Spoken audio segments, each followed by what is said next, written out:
جی راجہ ناصر محفوظ صاحب، آگے مجھے بتائیے کہ انڈیا کی طرف سے جو ڈرون پھینکے جا رہے ہیں کئی ممالک میں، کئی شہروں میں وہ گرائے جا رہے ہیں، آج ہماری یہاں پہ رہائش ہے راول پنڈی کرکٹ اسٹیڈیم کے ساتھ فوڈ اسٹریٹ پارک میں جو خبریں آ رہی ہیں، اس پہ آپ کیا کہتے ہیں کہ وہاں پہ بھی ڈرون پھینکا گیا ہے؟ اس کے جواب کے حوالے سے آپ کیا کہتے ہیں؟ بسم اللہ الرحمن الرحیم۔ تمام سیاسی اختلافات کے باوجود جو انڈیا نے جارحیت کیا ہے، جو بزدلانہ اقدام کیا ہے، پورا پاکستان، پوری قوم اس کے ساتھ متحد ہے۔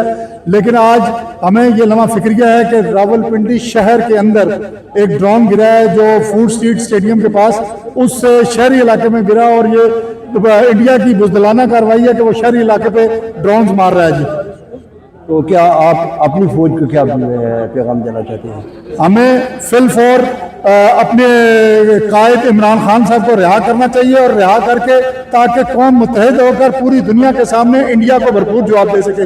اور میرا اپنے تمام اداروں سے بھی یہ ریکویسٹ ہے کہ وہ بہتر سے بہتر طریقے سے شہریوں کا دفاع کریں۔ اس وقت شہری کی جان ضائع ہو رہی ہے، اور منہتے شہری انٹرنیشنل جو رولز ہیں اس پہ کی وائلیشن ہو رہی ہے، اور یہ انڈیا بہت بڑی وائلیشن کر رہا ہے۔ اس پہ اقوام متحدہ کو بھی فوراً طور پر نوٹس لینا چاہیے۔